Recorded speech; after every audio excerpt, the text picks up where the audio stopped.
UP की रणभूमि में आज अखिलेश यादव के करीबियों पर आयकर की छापेमारी से हुए बड़े खुलासे की खबर भी सियासी तपिश बढ़ाने वाली साबित हुई। आयकर विभाग के हवाले से खबर है कि यूपी से लेकर बेंगलुरु तक हुई छापेमारी में कर चोरी का बड़े पैमाने पर खुलासा हुआ है। इसके मुताबिक तकरीबन 800 करोड़ रुपए की अनियमितता से पर्दा उठा है। अभी तो इनकम टैक्स आया है, ईडी आएगा, सीबीआई आएगी, न जाने कौन कौन सी संस्थाएं आएंगी। समाजवादी पार्टी भले ही आयकर विभाग की छापेमारी को चुनाव से जोड़ रही हो, लेकिन 3 दिन तक चली छापेमारी में आयकर विभाग को कई अहम सबूत मिले हैं। सबसे बड़ा खुलासा ये हुआ कि जिन सपा नेताओं के घर छापेमारी हुई, उन्होंने फर्जी कंपनियों से लेन देन किया। आयकर विभाग की छापेमारी के दौरान 800 करोड़ की टैक्स चोरी के सबूत मिले। विभाग का दावा है कि जिसके घर भी छापा पड़ा, वहां से करोड़ों के घोटाले और टैक्स चोरी की बात सामने आई। इसके अलावा आयकर विभाग को हवाला के जरिए भी लेन देन के अहम सबूत मिले हैं। आयकर विभाग की ये छापेमारी यूपी के लखनऊ, मऊ और मैनपुरी के अलावा देश के दूसरे कई राज्यों में हुई थी। आईटी की टीमों ने कोलकाता और बेंगलुरु के साथ साथ एनसीआर के करीब 30 ठिकानों पर एक साथ छापा मारा था और इन्हीं सब जगहों से करोड़ों का घालमेल सामने आया है। आईटी टीम ने अखिलेश यादव के करीबी जैनेंद्र यादव और नीतू यादव के 2 मकानों पर छापा मारा था, जो लखनऊ के गोमती नगर में है। इसके अलावा मऊ में सपा के राष्ट्रीय सचिव राजीव राय के आवास और दिल्ली के साथ साथ बेंगलुरु में मौजूद ऑफिस में छापा मारा गया था। इनकम टैक्स विभाग की टीम ने मैनपुरी में भी मनोज यादव के आवास और प्रतिष्ठान पर छापेमारी की थी।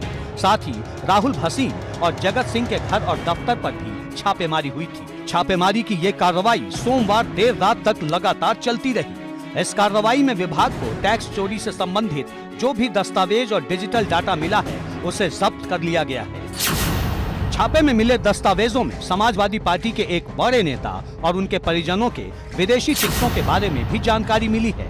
इसके अलावा समाजवादी पार्टी के कुछ ऐसे अकाउंट्स के बारे में भी जानकारी मिली है जिन्हें डिलीट करने की कोशिश की गई थी।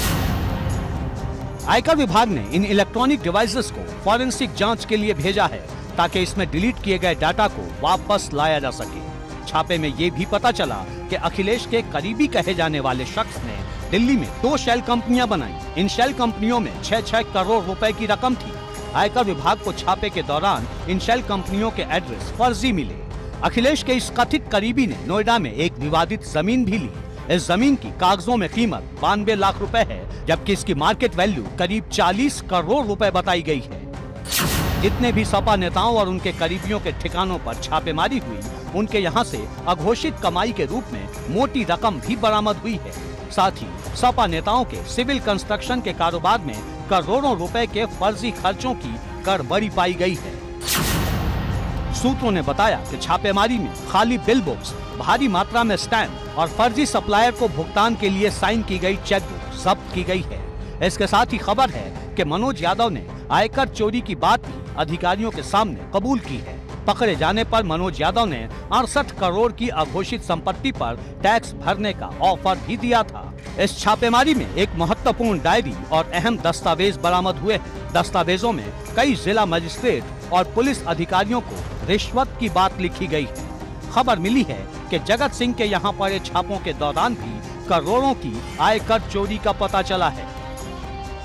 कहानी अभी खत्म नहीं हुई है, क्योंकि इनकम टैक्स विभाग अभी भी हिसाब किताब जोड़ने में लगा है। इस बीच यूपी में चुनाव होने वाले हैं और सपा नेताओं पर लगे दाग राजनीतिक मुद्दा भी बन सकते हैं। इस देश में लोकतंत्र है, एजेंसियां अपना स्वतंत्र रूप से काम करती हैं, जिनसे सरकार का कोई सरोकार नहीं है। अगर आप ईमानदार हैं, अच्छा काम करते हैं, तो आपको डरने की क्या जरूरत है। आप गलत काम करेंगे और फिर राजनीतिक पार्टी का झंडा लेकर कहीं ना कहीं अपना बचाव करेंगे, तो ये गलत है।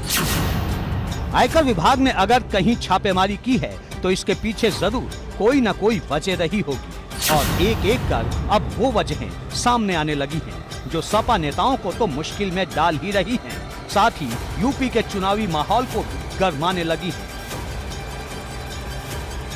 एबीपी गंगा के लिए लखनऊ से विवेक त्रिपाठी के साथ ब्यूरो रिपोर्ट।